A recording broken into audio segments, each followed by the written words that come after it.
Agitation करते हैं तो बड़े बड़े साफ़ी नहीं आते, वो शायद ये समझते हैं कि हम छोड़ो ये मज़ाहिर शज़ार में हम क्यों आए, हमारी तौहीन है। तो ना कोई, मैं माजरत के साथ कहूँगा, बड़े दुख से बात कर रहा हूँ, ना कोई एंकर कोई साफ़ियों का इशू नहीं टेकअप करता। नहीं, जो जर्नलिस्ट एंकर्स हैं तो वो तो उठाते हैं, जर्नलिस्ट एंकर उठाते हैं, लेकिन इस प्रोफेशन में शोबिस से जो आ गए हैं लोग, नॉन प्रोफेशनल जर्नलिस्ट, वो इसको नहीं उठाते। वो रेटिंग पे ज़्यादा तवज्जो देते हैं कि हमारा हुक्मरानों तक पहुँच किस अच्छे तरीके से हो, हमारा तनहा किस ज़्यादा हम, ये तो अलमिया है परवेज शौकत साहब, ये बिल्कुल इस पे बात अभी मैं एक बात करना चाहूँ आसमा, यहाँ पे ये बेशक जर्नलिस्टों का प्रोग्राम है, यहाँ पे हमारे प्रोग्राम शुरू होने से पहले एक साहब ने, ये बुजुर्ग बैठे हुए हैं, उन्होंने कहा टीचर्स की तनख्वाहें नहीं मिल रही 1 साल से, तो साफ़ी हमारे लिए आवाज़ उठाएं। मैं क्या आवाज़ उठाऊं? यहाँ साफ़ियों को 6-6 महीने तनख्वाहें नहीं देते चैनल में। अब चैनल में सही बात है, बहुत सारे ऐसे चैनल्स हैं जहाँ पे तनख्वाह नहीं मिलती, और ना कोई यहाँ पे रखने का कानून है ना निकालने का कानून है। मालकान ये समझते हैं कि हम तमाम कवानीन से बालातर हैं और हमें कोई पूछगिछ नहीं हो सकती, ना सुप्रीम कोर्ट पूछ सकती है, ना कोई अदालत पूछ सकती है। मैं ये समझता हूँ कि प्रोटेक्शन देना, आप हुक्मरान हमें क्या प्रोटेक्शन देंगे? लेकिन इसका मतलब तो ये है कि जहाँ के सियासतदान 100 गाड़ियों के काफिले के साथ जाते हैं, गार्ड के साथ 100 गाड़ियों अगर लगाए ना, उसमें 5 गार्ड जरूर होते हैं, 500 का काफिला जाता है जो उन्हें प्रोटेक्शन देता है, और साथ बुलेट प्रूफ गाड़ियां भी होती हैं। तो साफियों को कौन प्रोटेक्ट कर सकता है? ना यहाँ पे किसी की इंश्योरेंस होती है। मैं बड़े अफसोस से कहता हूँ, हर चैनल पे मैं बात करता हूँ कि यहाँ कैमरे इंश्योर्ड हैं, यहाँ टेक्निकल इक्विपमेंट इंश्योर्ड है, लेकिन इंसान इंश्योर्ड नहीं है। उसको कैमरा देके भेज दें, जाओ बेटा बच के आ गए, तुम्हारी किस्मत, मर गए तो तुम्हारी किस्मत। यहाँ तो सही है, बिल्कुल ठीक है परवेज शौकत साहब, आप सही बात कर रहे हैं। ये बहुत सारे ऐसे नुकात हैं भट्ट साहब जिसकी वजह से आज़ादी सहाफ़त पर कदगनें लग रही हैं और लगती रहेंगी। लेकिन इस वक्त जो सबसे बड़ा इशू है, हयातुल्लाह खान का कत्ल होता है। मैं खुद उस वक्त पार्लियामेंट कवर करती थी, पार्लिमानी कमेटी बनी, नुसरत साहब वहाँ पे थे, कोई नतीजा नहीं निकला उसका। ये सारे सीनियर जर्नलिस्ट उसके गवाह हैं। आज तक उसके बाद मूसा खान खेल, वली खान बाबर, इस तरह से बेतहाशा और जर्नलिस्ट मारे जा चुके हैं, लेकिन कोई नतीजा। क्या हम में भी कोई कमज़ोरी है? क्या हमारी आवाज़ में वो जान नहीं रही कि हम अपने सहाफ़ियों को तहफ़्फ़ुज़ दे सकें? आसमा, पहली बात तो यह है कि मैं समझता हूँ कि नुसरत साहब ने, उमर चीमा साहब ने जिन तहफ़्फ़ुज़ात का इज़हार किया, मेरा ख़्याल है कि आजकल एक जर्नलिस्ट जब घर से सुबह निकलता है तो यकीनी तौर पर उसके बच्चे भी परेशान होते हैं, अगर उसके वालिदैन हैं तो वो परेशान होते हैं कि पता नहीं शाम को ये सही सलामत वापस आएगा कि नहीं। ये ग्राउंड सिचुएशन तो ये है।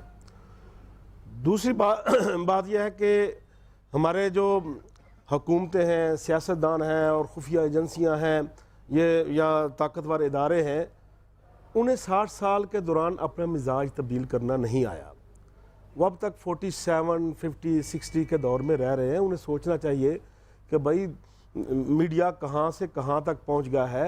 अब सिर्फ सरकारी सच के ज़रिए काम नहीं चल सकता कि एक तरफ पाकिस्तान 2 लाख तो रहा था और दूसरी तरफ तराने बजाए जा रहे थे कि हम आगे बढ़ रहे हैं। अब वो दौर नहीं रहा। और तीसरी बात यह है कि अल्लाह के फजलो करम से अब जबर बर्दाश्त करने का भी रवैया वो नहीं रहा। नुसरत साहब से हम बहुत सीखते हैं। एक में वक़्त था कि किसी जर्नलिस्ट के साथ ज़्यादती होती थी तो उसके लिए बात करने वाला कोई नहीं होता था, उसकी खबर छापने वाला कोई नहीं होता था, उसके लिए रोड पर आने वाला कोई नहीं होता था। आज अल्लाह का फजलो करम है कि खैबर से कराची तक अगर किसी जर्नलिस्ट को कोई कांटा भी कोई चुभोने की कोशिश करता है तो पूरी पाकिस्तान की जर्नलिस्ट कम्युनिटी PFJ की कॉल पर रोड्स पे होती है। मैं समझता हूँ ये बिल्कुल आप सही कह रहे हैं, बिल्कुल सही कह रहे हैं। लेकिन नाज़रीन, सवाल तो वहीं पे है कि अगर इस वक्त पाकिस्तान की जो रैंकिंग है, थ्रेट है जो कि पाकिस्तान के अंदर इनसिक्योरिटी है जर्नलिस्टों की, उसमें पाकिस्तान 10वें नंबर पे है, तो क्यों है? ये एहतजाजी कॉलें, ये एहतजाज, ये स्याह पट्टियाँ, ये तराने, ये नगमे और ये जदोजहद के ऐलान जो हम करते हैं, उसके बावजूद हम मारे जा रहे हैं। जो आवाज़ उठती है उसको दबा दिया जाता है, उसको कत्ल कर दिया जाता है, उसको खामोश कर दिया जाता है। ये कब तक रहेगा? इस पर हम बात करेंगे एक छोटी सी ब्रेक के बाद।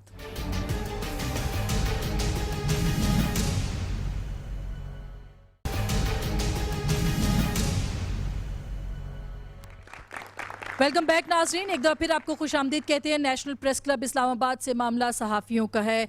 और सहाफ़ियों का मुकदमा है रियासत के ख़िलाफ़ कि क्यों अब तक उनको तहफ़्फ़ुज़ नहीं मिल सका। जाहिद हुसैन साहब, कम अज़ कम मेरे पास तो अल्फाज नहीं है। सलीम शहजाद हों, हयातुल्लाह ख़ान हों, वली ख़ान बाबर हों और बेतहाशा जर्नलिस्ट हों जिनको कि खामोश गोली चुप करा देती है और उसके बाद कोई वावेला करने वाला नहीं होता। ये कब तक रहेगा और हुकूमत के ऊपर हम दबाव कैसे डाल सकते हैं? किस तरह से आज़ादी सहाफ़त को हम यकीनी बना सकते हैं? चैलेंजेस क्या क्या हैं इस वक्त? देखिए, बात ये सही बात है कि चैलेंजेस बहुत ज़्यादा हैं, ख़तरात बहुत ज़्यादा हैं आपके लिए, लेकिन मैं इतनी मायूसी भी नहीं देखता हूँ जो नुसरत जावेद ने बात की है। नुसरत तो वो रहे हैं, उनको पता है कि वो भी उस जद्दोजहद से गुज़रे हैं। अपने तालिब इल्मी के ज़माने में जेल भी गए, हम लोग सब जा चुके हैं जेल में।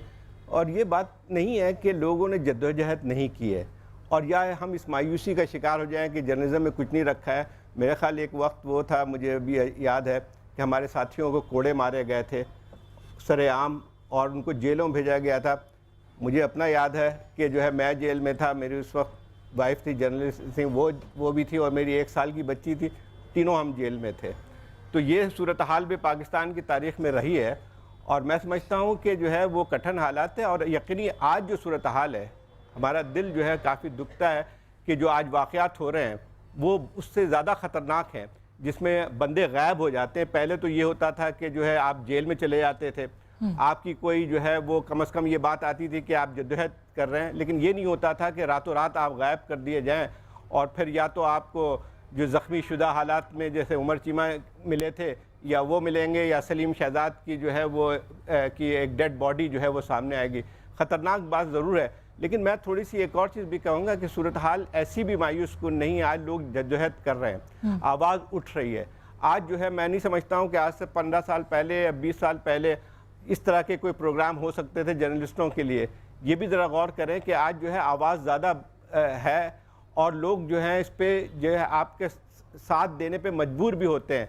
जैसे देखिए, मुझे याद है कि जब आप उस वक्त होता था जब डिफेंस ऑफ पाकिस्तान रूल में आपको बंद कर दिया जाता था, जिसकी ज़मानत तक नहीं होती थी और आपको महीनों जो है वो सड़ते रहते थे।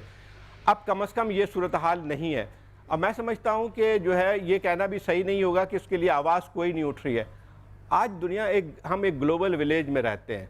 आज ये एक वाक़या जो होता है उसके एक जो है बैनुक़वामी तौर पे उसके असरात होते हैं। अब इनका सलीम शहजाद का वाक़या ले लें या उमर चीमा का वाक़या ले लें, आप मुझे बताइए कि जो है बैनुक़वामी तौर पे भी जो है कितनी इसमें जो है आपको हिमायत मिली है लोगों की तरफ, और ये एक दबाव होता है। बैनुल-अक़वामी तो कर रहे हैं एक नहीं, मैं आप कह रहा हूँ उसका एक दबाव होता है। हमारे यहाँ हमारे ये बात सही है कि हमारे हुक्मरानों पे शायद बैरूनी आकाओं का सबसे ज़्यादा जो है दबाव जब पड़ता है तो ज़्यादा असर होता है। बिल्कुल। और जो है लेकिन ये कहना है कि लोग आज उठ रहे हैं। लेकिन जाहिद साहब, बड़ा तल्ख सच है कि उमर चीमा को इंटरनेशनल अवार्ड्स तो मिलते हैं पाकिस्तान के अंदर, इसकी तहकीकात की रिपोर्ट भी सामने नहीं आती। वो सही बात है, लेकिन हमें ये कितना तल्ख सच है, इसको भी तो हमें फेस करना पड़ेगा।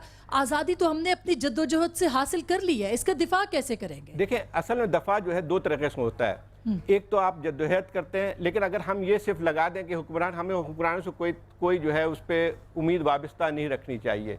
जैसे नुसरत जावेद ने सही कहा था कि जब आपके जो है वजीर मारे जाते हैं, गवर्नर मार दिए जाते हैं और उनके जो है कातिल जो हैं या जो लोग कत्ल पे उभार रहे होते हैं वो खुलेआम घूम रहे होते हैं, तो ये एक मायूस कुन सूरत हाल है। लेकिन मैं समझता हूँ कि ये भी जद्दोजहद जो होनी चाहिए इस पर भी, और मैं समझता हूँ कि इसी हालात से लोग भी गुजरते हैं, कौमें भी गुजरती हैं। नुसरत साहब, ये क्या सच है जो कह रहे हैं कि ठीक है मायूस हमें नहीं होना चाहिए, लेकिन रिपोर्टें तो नहीं आती हैं ना। अभी फिरदौस साहिबा भी, डॉक्टर फिरदौस आशिक अवान भी हमें ज्वाइन करी है। अस्सलाम वालेकुम फिरदौस साहिबा। जी अस्सलाम वालेकुम डॉक्टर साहिबा। जी ठीक है, अच्छा वो भी हमारे साथ टेलीफोन लाइन पे रहेंगे। जी डॉक्टर साहिबा, आपको आवाज़ आ रही है? जी बिल्कुल आ रही है, आप हुक्म करें। अच्छा, बस ये हम प्रोग्राम कर रहे हैं सलीम शहजाद के ऊपर। हमारी ख्वाहिश तो थी कि आप यहाँ तशरीफ़ लाती, लेकिन आप नहीं आई। बहरहाल मैं नुसरत साहब से बात कर रही हूँ। नुसरत साहब, कब तक हम मेरा सवाल बार बार ये है कि मुख्तलिफ सूरत हाल है, कहीं तालिबान से, कहीं इंतहा पसंदों से खदशा है, कहीं गवर्नमेंट की एजेंसी से ख़तरा है, कहीं से ख़तरा है। इस कॉम्प्लिकेशन और इस कॉम्प्लिकेशन के साथ हम काम कर रहे हैं, इन सारी मुश्किलात डिफ़िकल्टीज़ के साथ हम काम कर रहे हैं। कब तक हम तो किसी को पहचान ही नहीं सकते। तो क्या इस पूरे चैलेंजेस के एनवायरनमेंट के अंदर पाकिस्तान के सहाफ़ी क्या करें? मैं आपसे दोबारा ये कह रहा हूँ, मैं मायूसी फैला रहा हूँ। यस, मैं छोटे होते ही जाहिद हुसैन जैसे लोग कि जितोजहद तेज़ हो तेज़ नहीं हुई है, कम हुई है। देखो मुझे जो दीदा इबरत निगाह हो, ये उमर चीमा है ना, रिपोर्ट नहीं आई ना, सामने बैठा हुआ है। अच्छा, इंटरनेशनल अवार्ड का आप जिक्र कर रही हैं, तो जहाँ से मिलना था उधर से वीज़ा भी मिला इसको? नहीं मिला। यानी कि चलो ये दिल इसी तरह खुश कर लेता है अवार्ड लेते हुए। और दूसरा, इस रियासत से आप मांग रही हैं कि आपको सिक्योरिटी दे, ये बेचारी इतनी कमज़ोर रियासत है। देखें, एक बंदा रहता था लंबा तड़ंगा, एक नहीं 3 बीवियों के साथ एबटाबाद में। इन बेचारों को पता ही नहीं चला 5 साल तक। उसके बाद ये बेचारी इतनी कमज़ोर रियासत है, इतनी कमज़ोर है, आप क्यों खामखा को उन्हें बदनाम करते हैं? ये 4 हेलीकॉप्टर आते हैं और उस बंदे को मार के चले जाते हैं, और एडमिरल मलन से इसके okay we have done the job and that's it.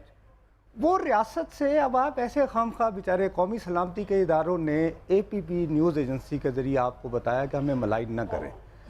आप इतना बड़ा अब ये गुनाह आप ये सरजद कर रही है। उन्होंने जब लिख के आपको कह दिया कौमी सलामती को तहफ़्फ़ुज़ करने वाले इदारे हैं, उनको आप मलाइन कर रही हैं, आप उस कॉन्स्पिरेसी का हिस्सा लग रही हैं, मैं इस गुनाह में शिरकत नहीं करने को तैयार भाई, अल्लाह ना करे।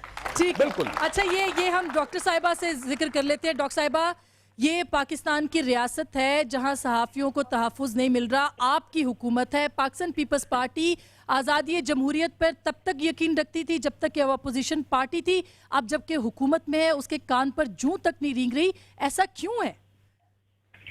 देखिए आसमा, ये यकीनन आपका कंसर्न और इस हवाले से जो अभी जिन मुश्किलात का आपने जिक्र किया, ये सिर्फ सहाफ़ती बरादरी नहीं, पूरा मुआशरा उन चैलेंजेस से गुजर रहा है।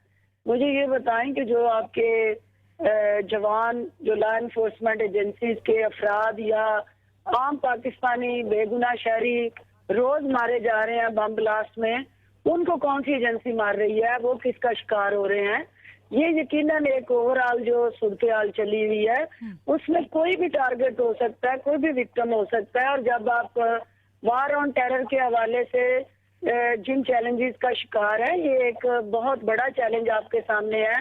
सहाफ़ती बरादरी भी। अच्छा डॉक्टर साहब, 7 दिन हो गए, 7 दिन हो गए सलीम शहजाद के कत्ल को, 7 दिन हो गए। आप मुझे बता दें, आप वजीर इत्तलात हैं, इस वक्त आपके पास रिपोर्ट क्या आई है, लेटेस्ट आपके पास इंफॉर्मेशन क्या आई है? क्यों जुडिशल कमीशन नहीं बना? आपको पता है कि उसको किसने मारा है? अगर आपको ही पता है तो हम मुतमईन हो जाते हैं। देखिए आसमा, सबसे पहले बात तो ये है कि अगर मुझे ये पता हो कि पाकिस्तान के अंदर जितने बेगुनाह आज तक मौत की भेंट चढ़े हैं, उनको मारने वाले कौन से हाथ हैं, तो मैं एक एक हाथ को जाके खुद काटा हूँ। ये वो सोच है, ये वो माइंडसेट है जिसका मुकाबला हम सब ने करना है। असल बात ये है कि सलीम शहजाद साहब वाला जो वाकया हुआ, इंतहाई अफसोसनाक वाकया है। ये इसकी जितनी भी मजम्मत की जाए वो कम है, लेकिन जिस अंदाज में, जिस तरफ आप लेके जाना चाहती हैं कि हमारे सिक्योरिटी के किसी इदारे ने इस सारे साजिश का कोई हिस्सा बना है या ओवरऑल को फैसिलिटेटर का रोल अदा किया है, तो इस पे जो आपकी सहाफ़ती बरादरी का एहतजाज था, मैं खुद उस एहतजाज में शामिल थी, उस धरने में शामिल थी। आपकी डिमांड पे कमीशन जो कायम किया गया, आपका कंसर्न आया कि हाई कोर्ट के जज से नहीं, सुप्रीम कोर्ट के जज से तहकीकात कराई जाए।